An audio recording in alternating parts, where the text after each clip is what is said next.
네, 공천 문제를 놓고 심각한 내분에 휩싸였던 새누리당이 사흘 만에 정상 가동된 새누리당 공천위원회가 현재까지 4시간째 회의를 이어가고 있습니다.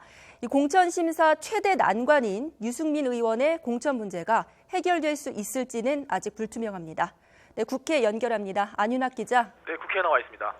네, 새누리당 공천위원회 분위기 현재 어떻습니까?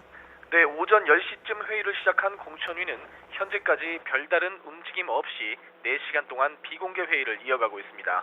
공천위원들은 점심 식사도 사무실 안에서 빵으로 때우면서 논의에 집중하고 있는 것으로 알려졌습니다. 오늘 회의는 당 지도부가 어제 심야 최고위에서 공천심사 재개를 요청한 것을 이항구 위원장과 외부 위원들이 받아들이며 성사됐습니다. 앞서 공천위는 지난 17일이었죠. 목요일 회의에서 친박계와 비박계 위원들 간 설전으로 파행을 빚었습니다.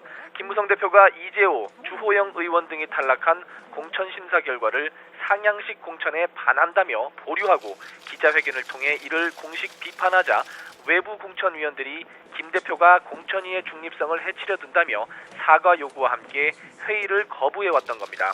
이를 두고 이항구 위원장은 오늘 출근길에 외부 위원들의 분이 아직 덜 풀렸다며 오늘 경선 결과를 발표할지 아직 모른다고 말했습니다.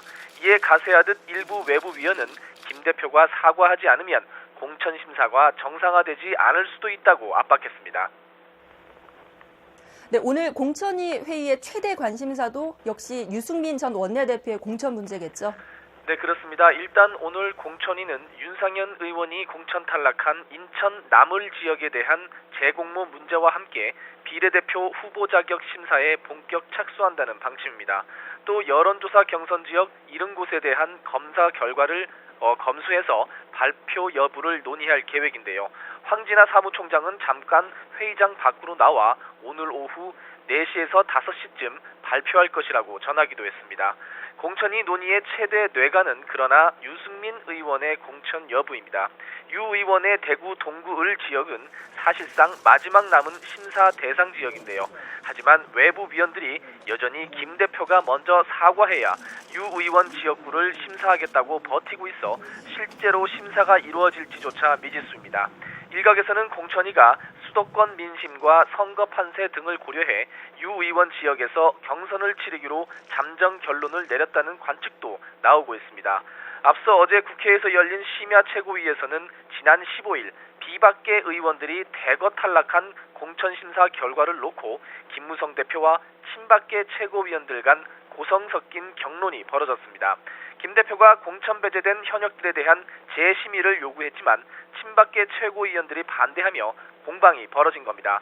특히 친박계 최고위원들은 수적 우위를 염두에 둔 듯 표결이라도 해서 결정을 내자고 주장했지만 김 대표는 공천위가 옛날 독재 정권에서나 하던 일을 하고 있다며 거부한 것으로 알려졌습니다. 네, 이번엔 더불어민주당 소식도 한번 알아보죠. 이 더민주에서는 오늘 마지막 경선 결과 발표가 예정이 돼 있죠. 네, 그렇습니다. 더민주는 오늘 밤 5차 경선 지역 6곳에 대한 투표 결과를 발표합니다. 주목되는 지역은 역시 현역 의원들이 있는 지역인데요. 우선 경기 부천 원미구 을에서는 삼선의 설훈 의원과 장덕천 변호사의 맞대결 결과가 공개됩니다. 광주 서구갑에서는 박혜자 의원과 송갑석 사단법인 광주학교 교장의 승부가 엇갈립니다. 4차 경선에서 승부를 내지 못한 서울 금천구의 이목희 의원과 이훈 전 청와대 국정상황실장의 결선 결과에도 관심이 쏠리고 있습니다. 이 밖에도 원외 지역으로 경기 평택을과 인천 서구을 등에서 경선이 한참 치러지고 있는데요. 앞서 어제 발표된 4차 경선에서는 현역 재선인 이윤석 의원과 테러방지법 필리버스터 1호였던 김광진 의원이 고배를 마셨습니다. 이로써 지금까지 더민주 공천에서 탈락한 의원은 모두 34명으로 늘었습니다. 지금까지 국회에서 YTN 안윤학입니다.